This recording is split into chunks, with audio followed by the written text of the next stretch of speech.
Hello everybody and welcome back to more Magic the Gathering Arena content. I'm Kawazi and what I'm bringing you today is GG Exile, Golgari Exile deck. So the theme of this deck is around exiling things. Why is it around that theme? It's because in the Wilds of Eldraine set there was one new Planeswalker, and that Planeswalker was Ashiok, the Wicked Manipulator, which is a 3/2/2, so 5 costing legendary Planeswalker Mythic with starting 5 loyalty. If you would pay life whilst your library has at least that many cards in it, exile that many cards from the top of your library instead. Now we don't really have any pay life effects, that's not really what I'm aiming to utilise in this deck.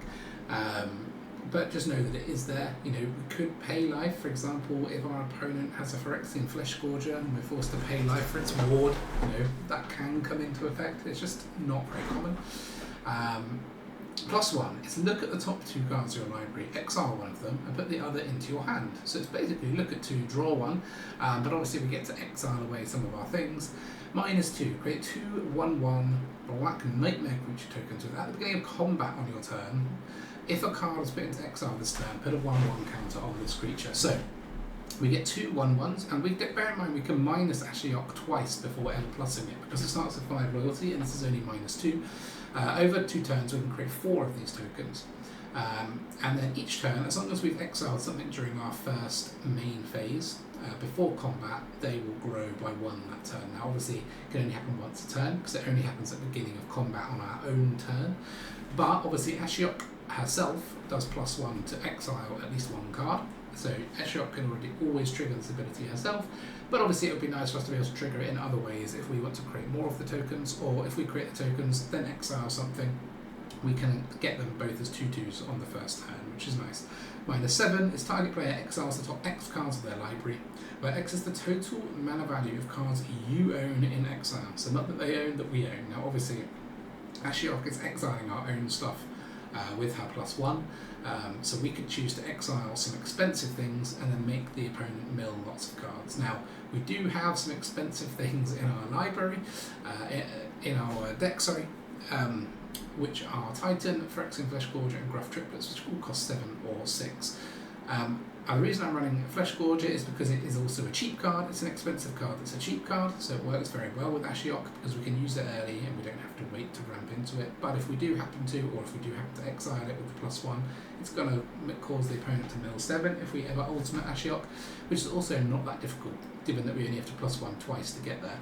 Titan is just an all-round powerhouse, and also there's lots of enchantments around in this set I'm noticing, so actually this is quite a decent card again at the moment. It's a good top end, fits well into a Golgari shell anyway. Gruff Triplets is a new card that's come out in Wilds of Eldraine. It's a rare, it's a 3 and 3 green, so a 6 costing 3/3 with trample, Satyr Warrior. When it enters the battlefield, if it isn't a token, create 2 tokens that are copies of it.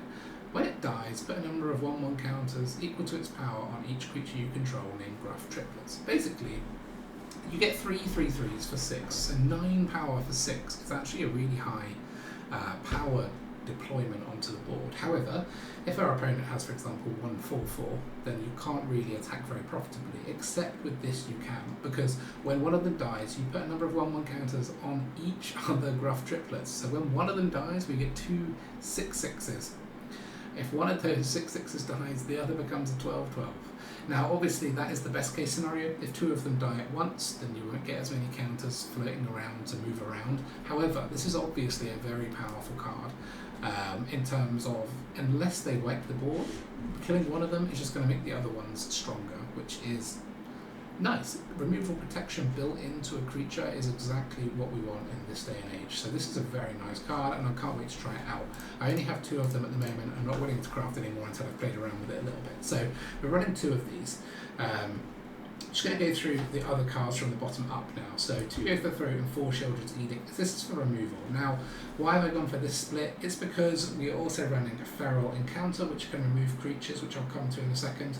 And Sheoldred's Edict has that flexibility to help us remove Planeswalkers as well, so that's why we're loading towards that. But the Feral Encounter is 2 green, sorcery, from Wilds of Eldraine again. It is a rare, unfortunately. Look at the top 5 cards of your library. You may exile a creature card from among them, put the rest on the bottom of your library in a random order.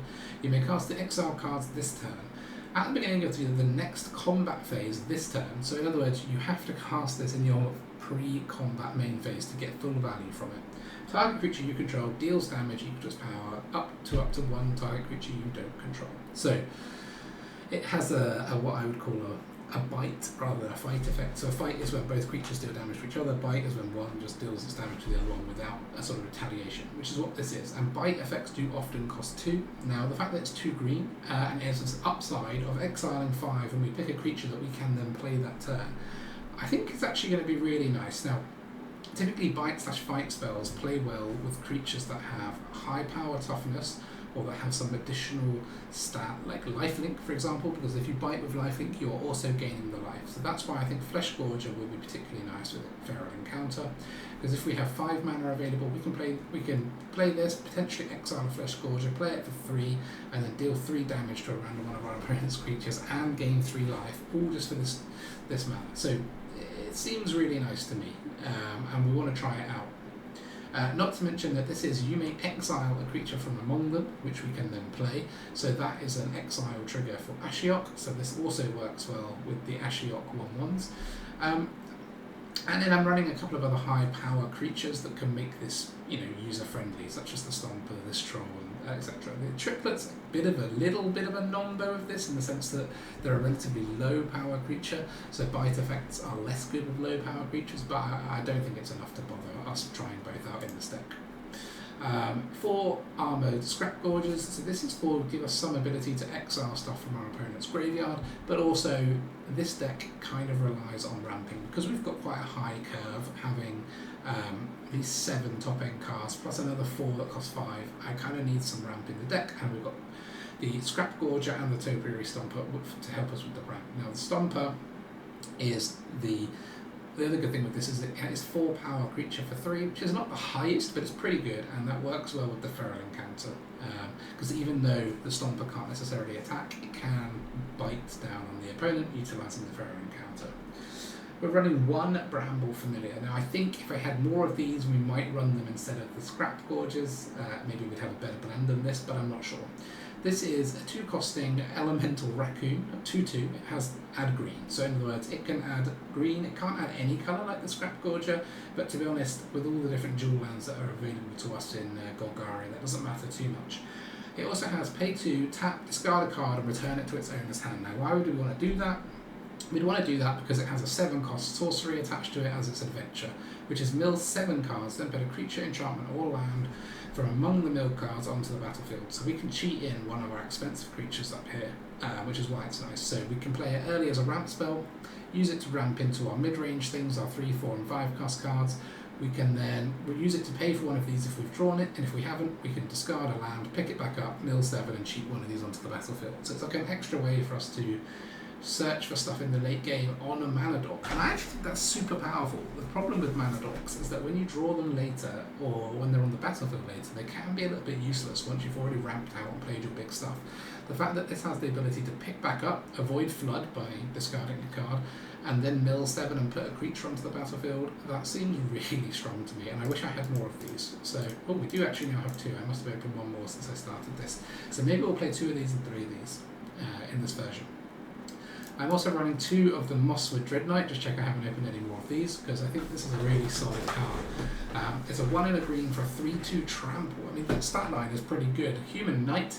When it dies, you may cast it from your graveyard as an adventure until the end of your next turn. So its adventure is a sorcery. It's 1 and a black for you draw a card and you lose a life. Now, obviously, 1 and black for draw a card and lose a life isn't phenomenal, but it is quite good given that if they kill the Dreadknight, we can play next turn, draw a card, and then the Dreadknight comes back as a playable card as the creature again. So it basically keeps recurring unless they either manage to exile the creature or exile it from the graveyard before we get to use the Dread Whispers. So it's pretty strong.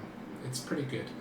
I only got 2 of these at the moment. It doesn't have amazing synergy in this deck, other than the reason it is quite good is that when you cast something for its adventure, it goes into exile to be cast again. So it then says you may cast a creature later from exile. In other words, it's going to trigger the Ashiok plus -2 creatures to grow. If we minus Ashiok and then play any adventure spell, it's going to trigger Ashiok, which is quite nice.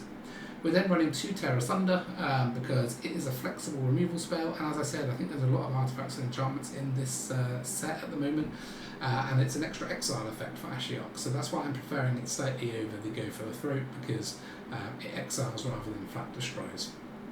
We're running Topiary Stompers, as I mentioned. This card we all know and love. We're running one of the End. I think I only have one. Yeah, the End seems super powerful to me. It's a 4-costing instant, but it costs 2 less to cast if your life total is 5 or less. So basically, against aggro is the only time you ever get to that point, unless you can help it. Exile target creature or planeswalker. Search controller's graveyard, hand, or library for any cards the same name as that permanent and exile them. That player then shuffles and draws a card for each card exile from their hand this way. So basically it lets us exile a creature, works well with Ashiok, but also if we can then search their library and get rid of other copies of that creature if we want. So if our opponent has a strategy based around a creature or a planeswalker, for example, if they are running Ashioks and their whole thing is to try and exile their own stuff, we can get rid of every copy of their Ashiok or every copy of whatever their big creature is that they're trying to use to win the game with, which can be extremely powerful. And I think I would play more of these if I could, potentially instead of these. Oops, I'm going to need to get those back. We just want to just fix that quickly. Wrote. Although it could be a bad idea in the sense that having early removal is good, I don't know. I'd love to try it with more, but just because it feels like a really strong card. Come on, what's going on here? There we go. 4-drop that we're playing, arguably a questionable inclusion because it's going in Sheoldred's slot, right? Anything that's playing as a 4-cost creature in a black deck has to be better than Sheoldred, which is a very, very hard thing to achieve. However, we're going to give the Faunsbane Troll a go because it's 2 a black and a green for a 4/4 troll. And it enters the battlefield with a monster roll token attached to it. So it enters with a 1/1 and trample token. So it's a 5/5 trample for 4. So it has a better stat line than Sheoldred. But it has 1 sacrifice an aura attached to Faunsbane Troll. If fights target creature you don't control. If that creature would die this turn, exile it instead, only as a sorcery. So we can bring it in as a 5/5. It can fight as a 4/4. Bear in mind we'll be sacking the aura attached to it, so when it does its damage, it will be a 4/4. But it obviously then can exile the creature it fights, which works very well with Ashiok. It's a bit of extra removal built onto a creature, which is kind of what I need in this deck. We need creatures that can remove stuff, which is where the troll could be good. Is it better than Sheoldred? Not sure. Potentially if we ran Sheoldred's and more of the Mosswood Dreadknights, because of the draw a card, lose a life. I mean, that would obviously, if we have Sheoldred down, it becomes draw a card, gain a life. Maybe the Sheoldred then would win out against the troll. However, for now, we're always going to try and experiment with the new cards. Being able to exile a bit more stuff for Ashiok seems nice. Let's try it and give it a go. We're then running these dual lands, which are the old ones, but I'm also running Restless Cottage, which is a new rare dual land, which I've mysteriously managed to open 3 of. I wouldn't craft them. However, I actually think it's really good. It reminds me a little bit of the not the Den of the Bugbear, whatever the black equivalent was, that was a 3/3 that with Menace that exiled stuff for when you could power it up. This is very similar, except it always enters tapped, which is a slight disadvantage. But because we have no 1-drops, it's not the end of the world. We can always have 1 land that enters tapped in our hand at the start of the game, and we have 7 lands that always enter tapped, which are these 7. Pay 4, it becomes a 4/4 black and green horror until end of turn. It's still a land. Whenever it attacks, create a food token and exile 1 target card from a graveyard. So it can exile things, which is nice. Although sadly not before beginning of combat, so it doesn't really trigger with Ashiok. But it's a 4/4, which is a pretty good stat line for a land. This is a good clock if our opponent, if we've had a bit of blow up with our opponent and both boards are quite clear. Having a 4/4 around it is pretty solid. So I think this is going to be going to see a lot of play in black-green decks. It seems really nice to me. And then 1 Takenuma, 1 Boseiju, and then we're running Ziatoras just because being able to cycle a land that gives us both our colours is nice. It's only 25 lands. The reason I think that's probably enough is that we have extra draw with Dreadknight, 5 extra mana dorks, plus Stomper, which can find us more lands, and then plus Ashiok and Wrenn and Seven to find more lands later if we need them. So I think we've got enough way to filter through and find more lands. I'm open to adding an extra land and removing a 2-drop later if it feels necessary. That's the deck. Let's have some games, see how we get on. Alright. New Gitch. managed to get to Diamond with our Boros celebration. Let's try Golgari to see if we can get to Mythic. Selesnya enchantments. Okay, at least we know what we're dealing with. We'll go with this one because we've got a couple of 2-drops. I don't want to play none of them. Good game, good game.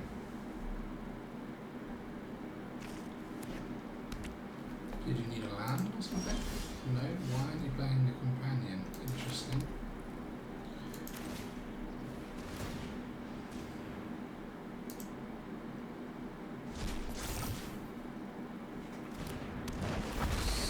Stomper. We'll go for a black land.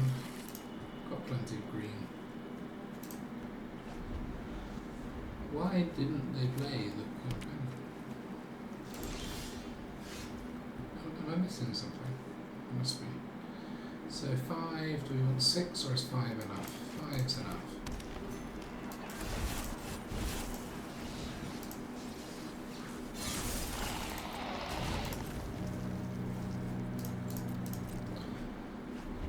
This could be nice against an enchantment stick. No, they're just saving it to play on top of Haunting, but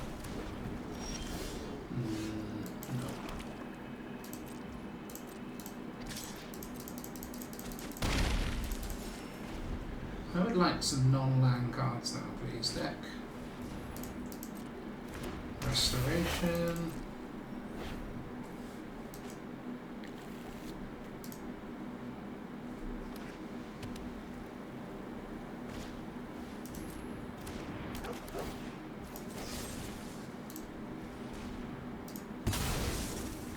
You can sack that, and we'll exile it.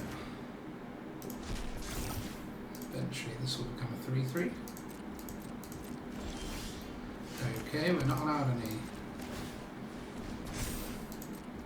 So we'll just get swinging.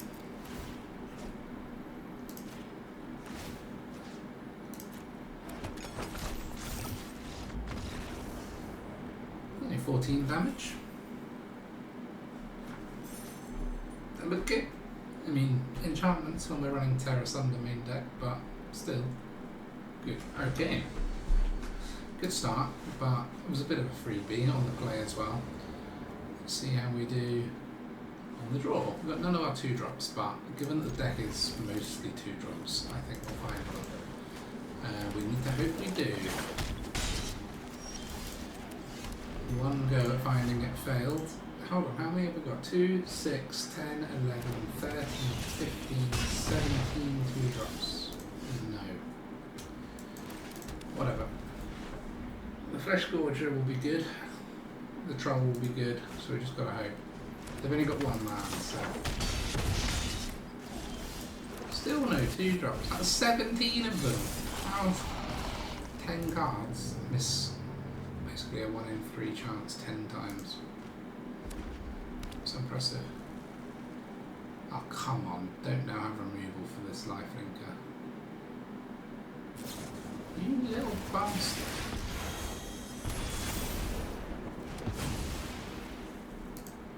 Got away with keeping your 1 lander because you drew it on the turn you needed it.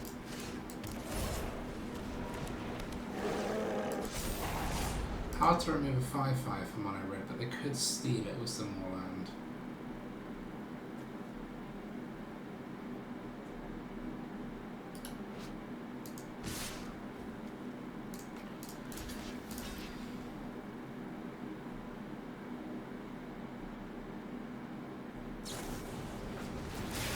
Yeah, well that's one spell that isn't at my face. Good.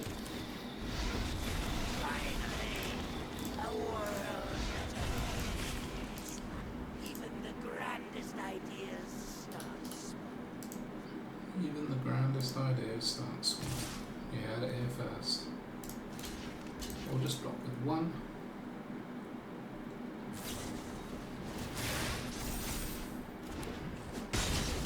They've got a land, so if they've got a shock in their hand, we're dead. No shock.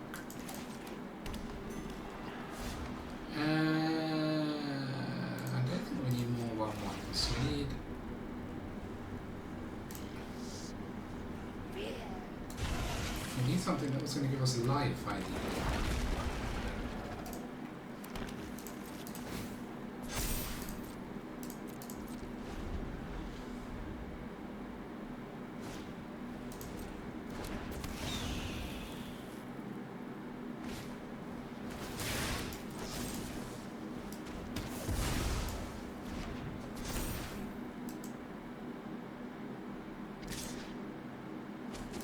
Okay. We still have a chance to gain some life, right? This will do.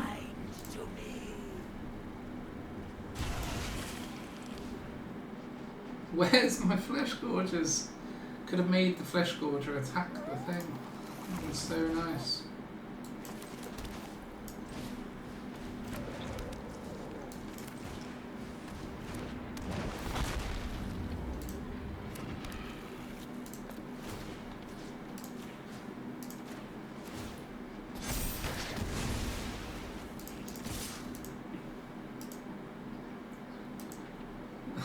I mean, odds that mono red can do 1 damage with 4 cards. But you never know. You might get away with it. Anger. Anger's not going to do it, but it lets them draw again.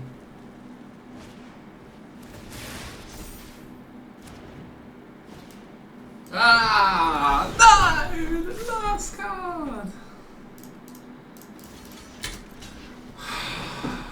Man, that was so close.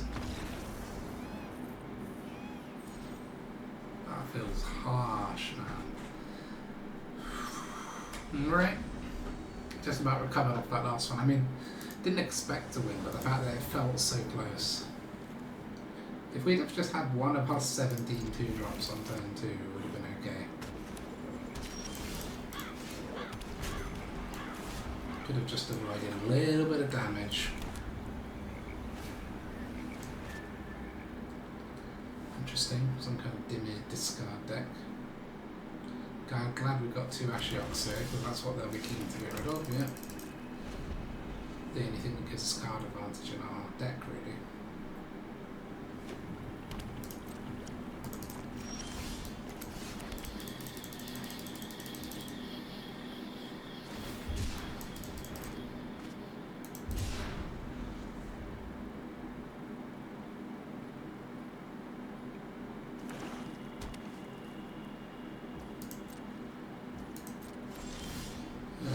God, now we're going to go the other way and get no lands. Against God knows what Grixis control.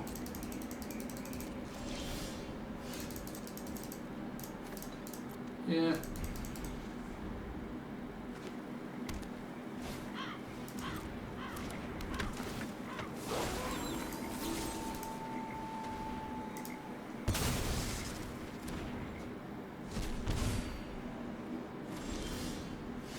Come on, man. What is going on here? We're running 26 lands, aren't we? Well, that's sort of a land. Yeah.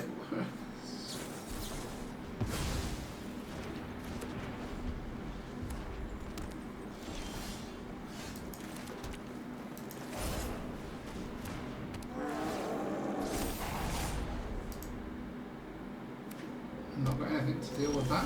Okay. Ah, and an even better card against this type of deck. They must be holding a big bunch of negates or something.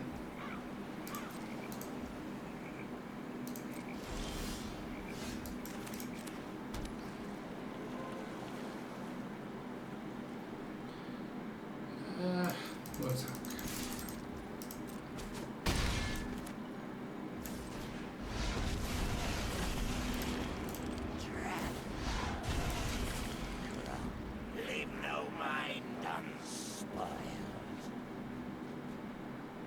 Threw away a part of the barrel. I guess they couldn't. Well, they could get rid of these, but not this. Is this the arcane bombardment deck? No, maybe not. You wouldn't run like this here, would you? Maybe you would.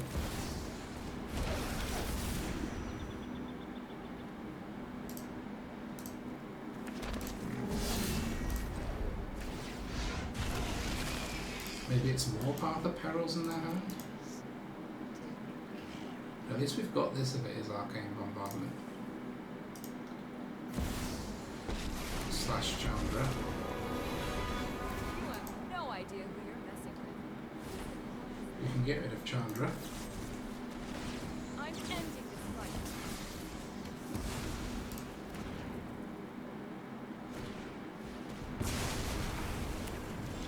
That's not going to do it for you though.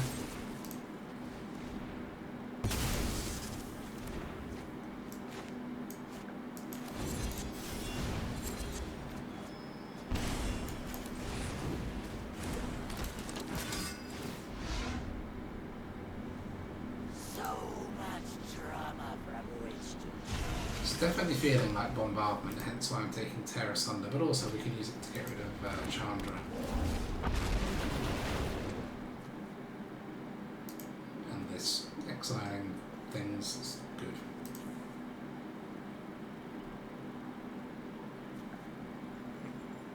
We've got lots of exile in this deck. That is the theme of the deck after all. Can they deal with Ashiok is the question. Not now, at least.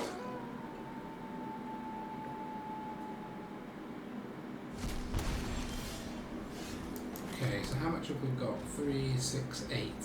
So this for 4, we can't play this. We do need to exile this though, so let's do that now. Sheoldred in hand, that's fine.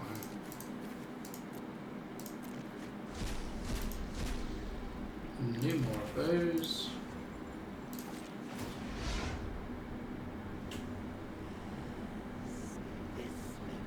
Let's exile that.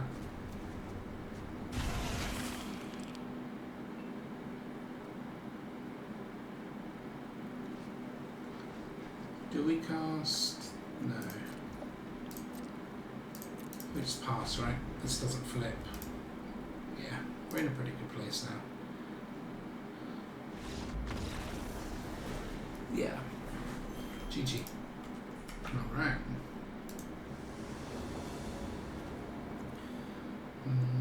Passable.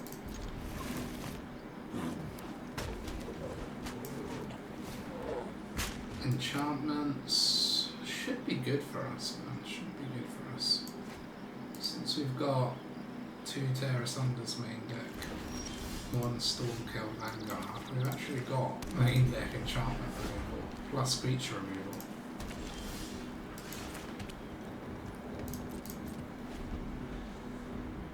You just play your Calyx. Let me get rid of that now. Good.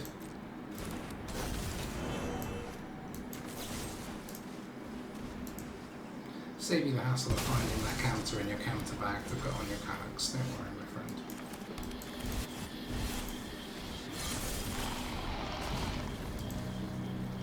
And then the troll can always get rid of another creature for us. Maybe a Kami of whatever it is, the one that we need to exile. The dog. Okay.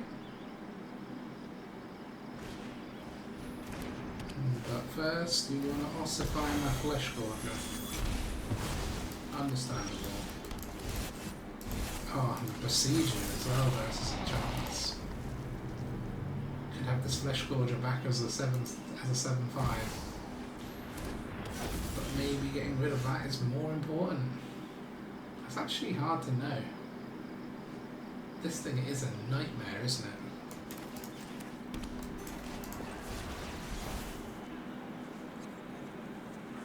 Yeah. We can get this back as a 7/5 later. The value they get is too much.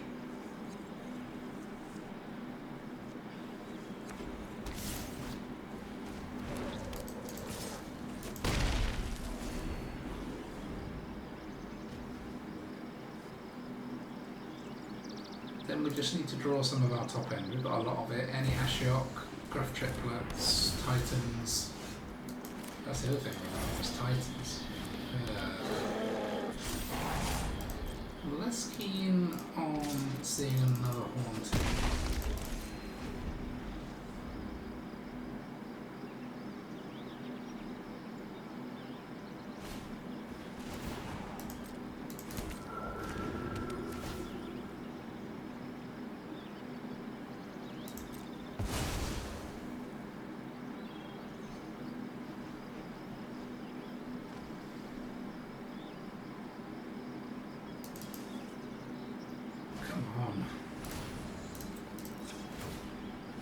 not like enchantments is the most complicated deck to play.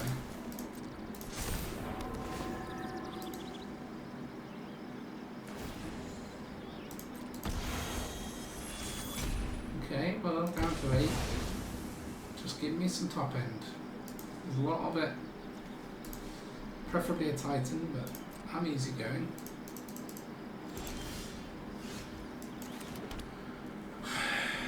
That gives me a big choice, doesn't it?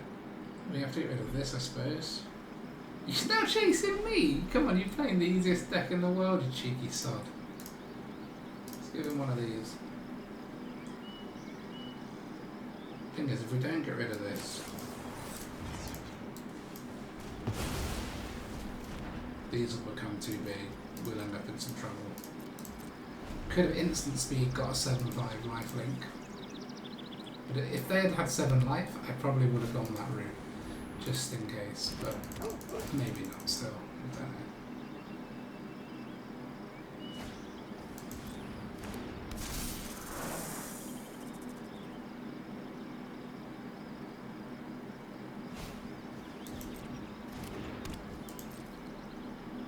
Okay, that's a 4-turn clock on us for now.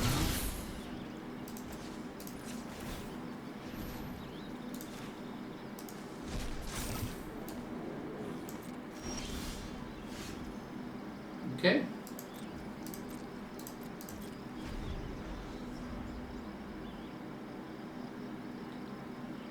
Definitely getting the Fleshgorger back then.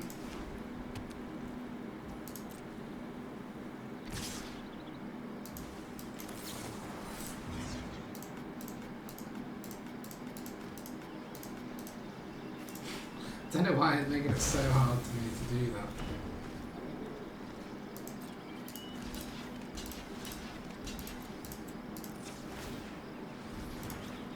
And then make that a 3/3.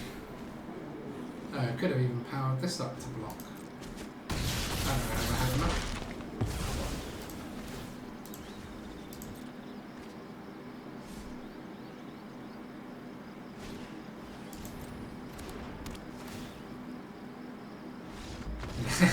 They were like, oh, we've got the remove. Ah. Come on, man. Come on. Enchantments is so 2020. Next one. Against my friend Raspberry Pie.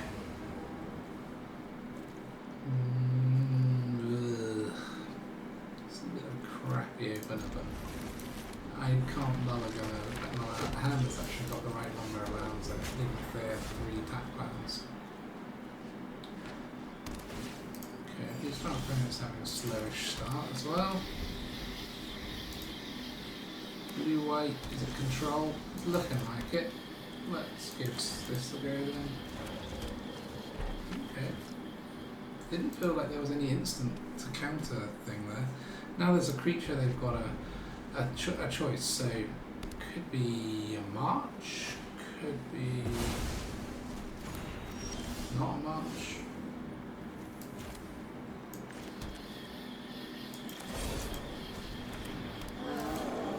Could be like a fateful absence.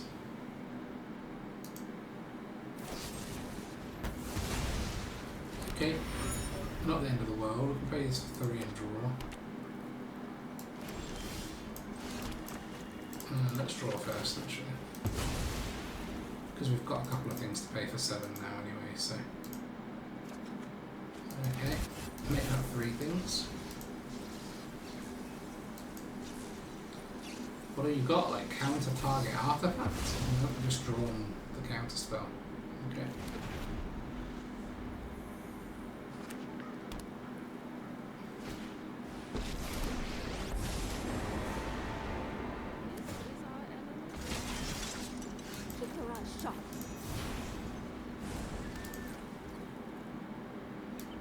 Okay.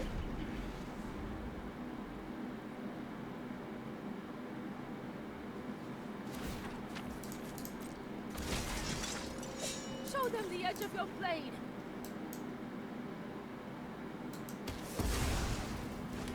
I can't imagine our opponent's going to have too many creatures, so we'll get rid of that one.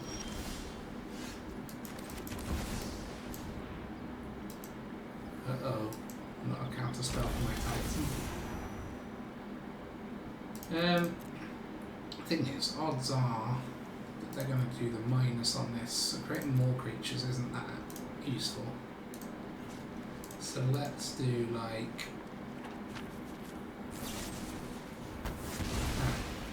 I was going to put it on this anyway.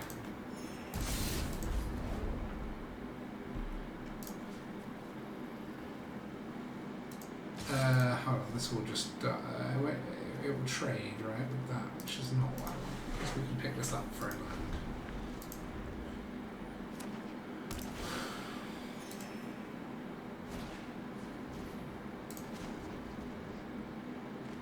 Can't afford that. Okay, better than getting it on the Titan. Okay, well, there are no cards.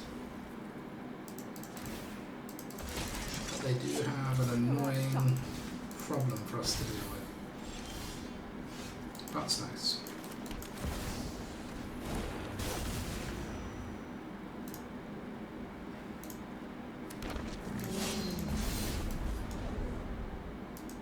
At least they'd have to kill 2 of their own things now. No, okay.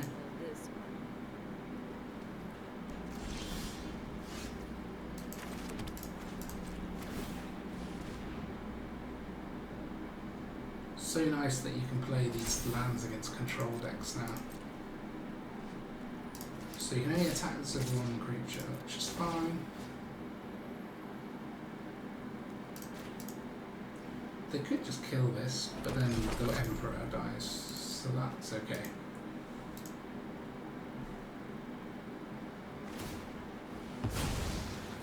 Oh, of course they've got Field of Ruin.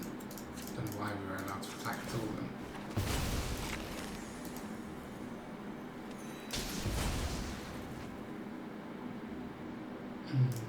Okay, get some more land out of our deck, but we've had a lot of it already, so... Guess we could Boseiju their Field of Ruin to keep our Restless Cottage going, but if they double block this, then Titan's going to die anyway, so...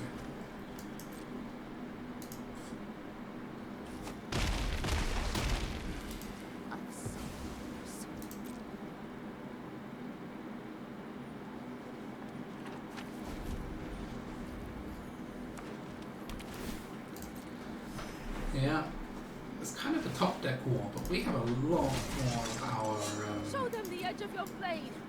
our lands out of our deck, so maybe we'll be okay.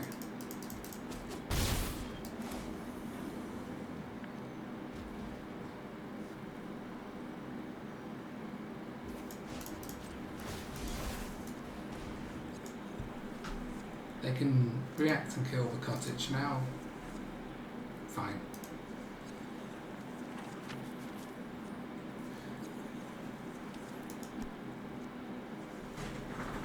Get 1 more land out of my deck before I draw.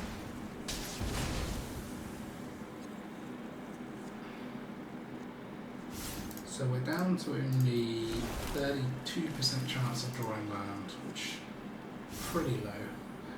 So about as low as it gets in a game of Magic. Good, we can get rid of that. Stop any further 2/2 double strike coming. Time is up. And then just hope to top deck some more stuff. Oh. Alright. I should have seen that coming.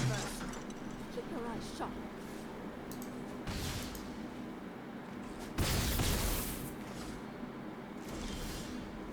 Okay. We'll stop it again, but now we're taking 10 a turn. That's a bit much. We need a creature. Got Fleshgorger, Stormkill, Triplets would be ideal. Ashiok would be good. Don't you have top deck rule on these? That is not that helpful.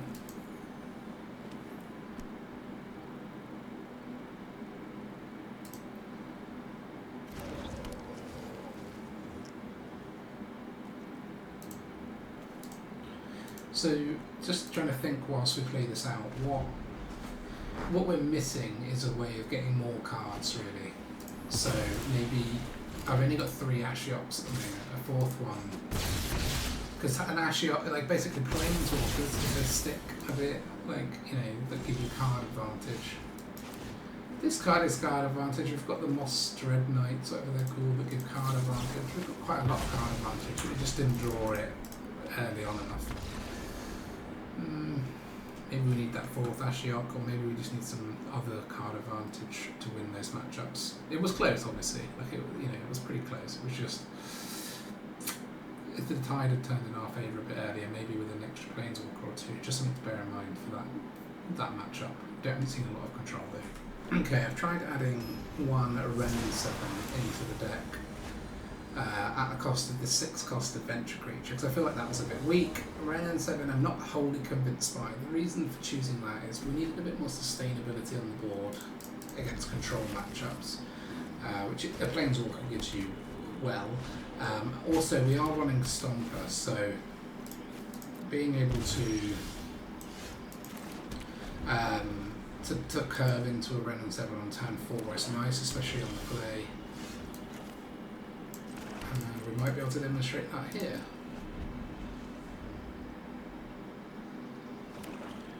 Mono black. Okay, we'll get rid of that. We would need another land to curve into Wrenn and Seven. Still possible. In the same way that like we've got Ashiok, works well with this. Ah, this is where the hopeless nightmare comes in with braids. That's nice. 2 damage draw a card, scry 2 if they haven't got enchantments.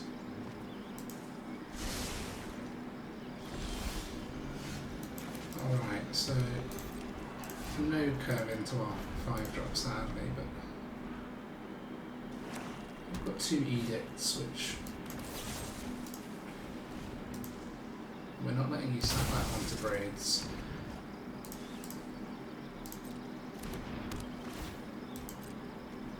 I think we'll discard Wrenn and Seven because Ashiok's better in a low card position than we are now.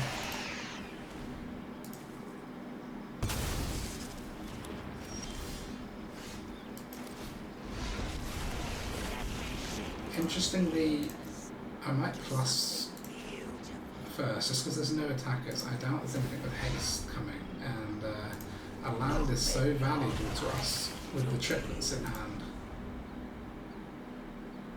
And 1 more land and we can activate our Stomper as well, which is also valuable. So this exile stuff from our graveyard creates rats that can't block, so there is something with haste. I'll have the option of haste.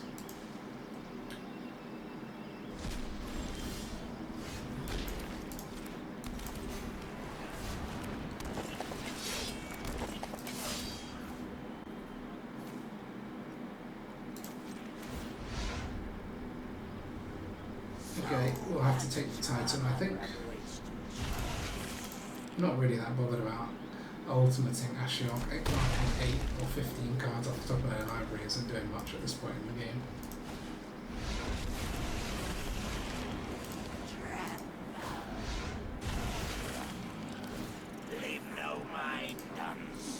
I like the Hopeless Nightmare Braids combo. The problem with Braids is it's just so easy to remove, isn't it?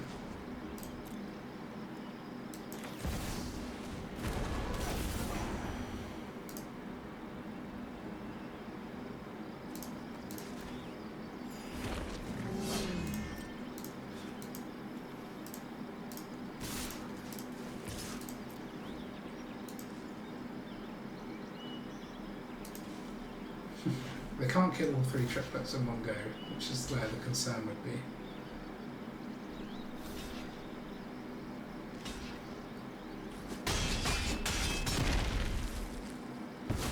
They do have tramples, so...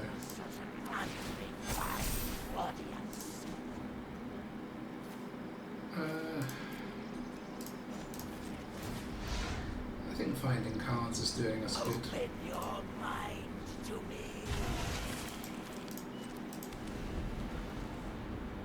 So So we've got a 9/9 trample, 7/7 trample. It's looking quite good.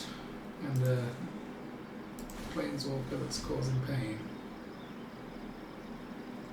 That's a nice card for them. Gets rid of our 9/9.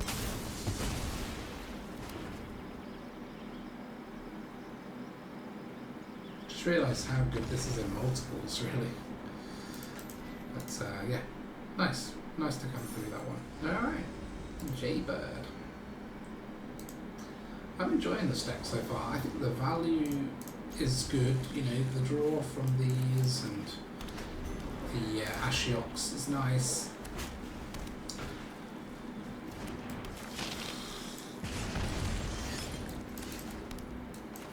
I think we'll just play this as a 3-2 against mono red. I don't think we want to be losing life where we don't have to, and this could save us more life by blocking, or at least getting removal out of their deck.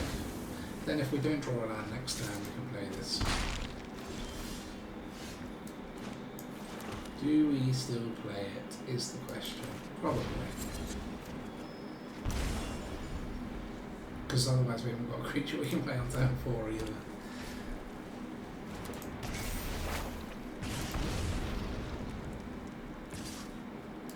Guess cut down would be helpful, maybe instead of these go for the throats. I mean, we could just Tear Asunder this.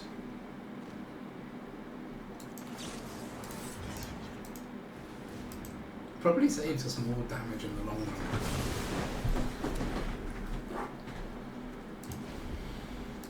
Interesting that our opponent wasted 2 mana last turn. I wonder what they're holding. If it was the Swift Spear, then they'd saved us damage by doing. Man, where's my cards? I feel like what they're not playing with all this must be creature removal. So let's just remove their creatures.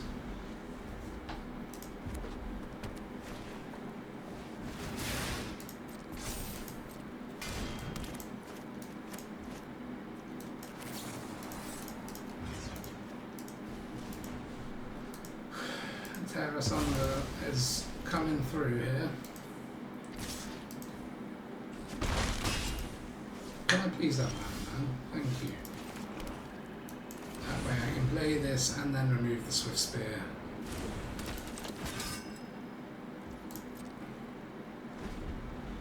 They probably could have removed it in our turn, but they want the extra damage from the prowess.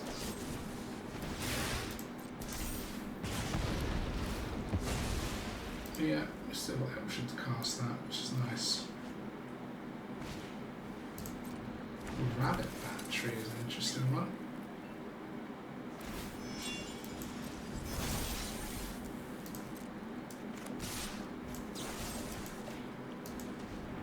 We'll take this out.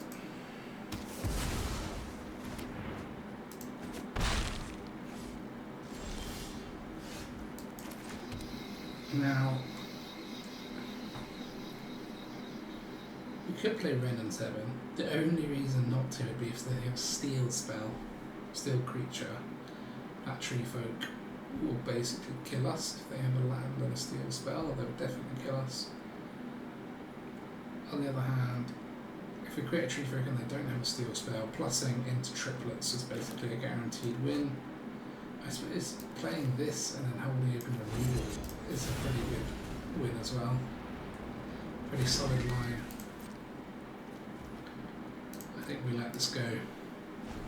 Don't really want to be paying life at this point. Can't stop that, unfortunately.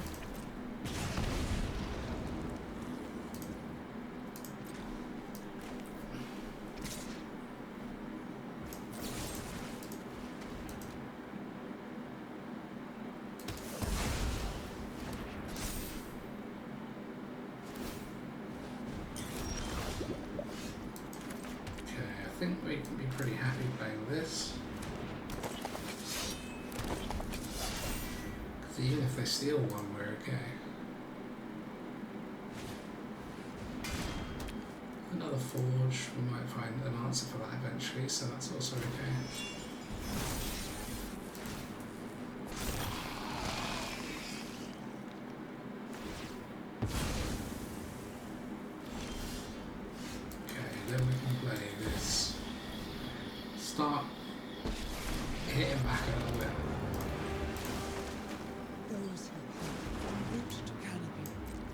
we draw more lands, we'll pick up the Bramble Familiar, so let's just swing with 2 of these for now.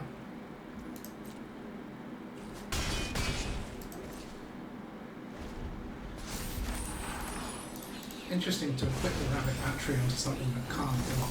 It might unequip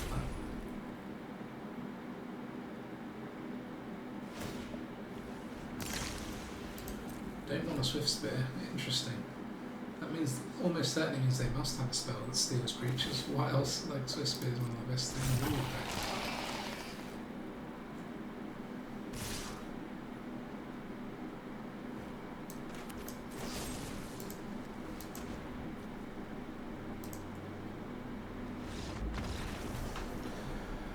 That felt good, man.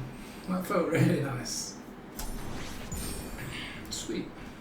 Okay. We've done pretty well against this, across the spectrum against aggro. I mean, we did struggle against the hard blue-white control. That's the one thing, but I'm not going to take it to heart too much unless we continue to struggle more and more against that. Yeah, we'll hold open for Edict rather than play this. What is this?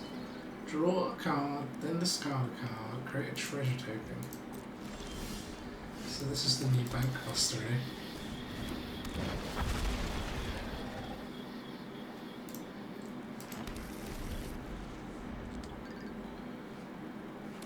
The new bank buster.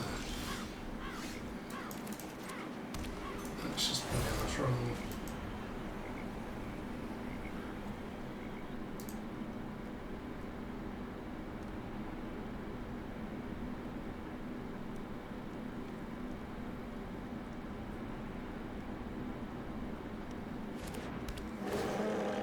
This is a bit of a brutal card in the Sheoldred meta, because it could ramp you to Sheoldred. And it's got the draw aspect to it. Throwing away a part of the barrel, interesting. Must have answers for these creatures then.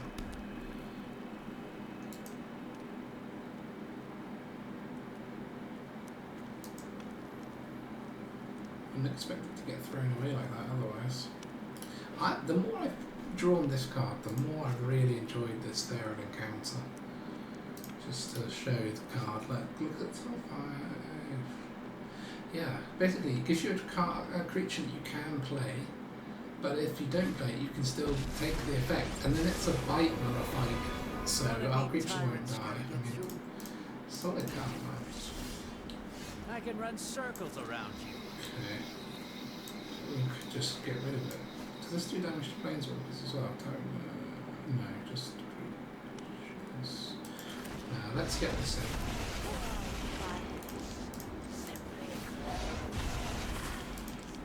Even the grandest ideas start. This could be some kind of super frenzy type deck. Yeah. Phyrexia has minions, but I have friends.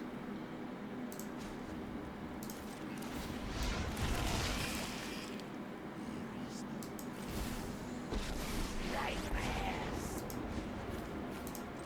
Harm the trees, the will of the woods is made manifest.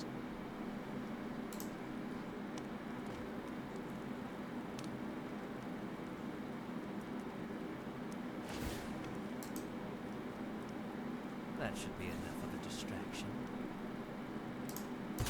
Yeah. That's quite nice. Potentially protected our Ashiok.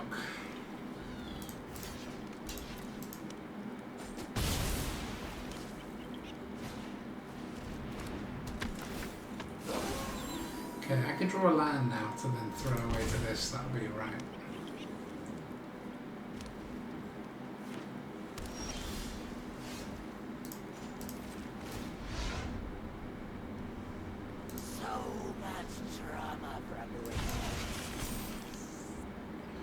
So let's make them sack a non-token creature, because that's the only way of getting rid of Trespasser effectively. Let's make their 2/2 have an encounter with our 7/7, and we can play this Stomper.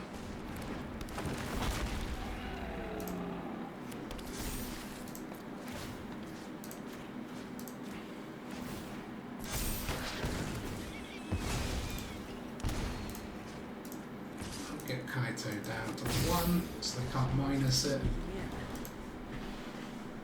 We've got a backup Ashiok, and we've got a Fleshgorger that we can play for 7. I don't think we want to do that while we've got such a powerful board down, just because we know they're running board wipes.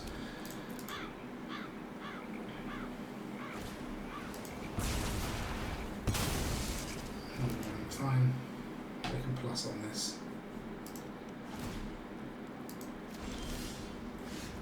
Too slow. We'll definitely run this up like this. And let's do triplets.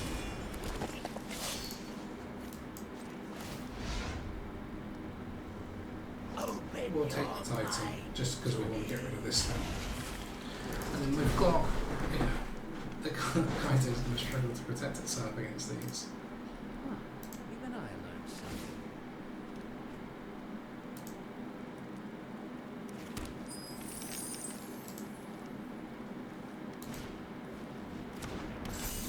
That one won't be that helpful right now.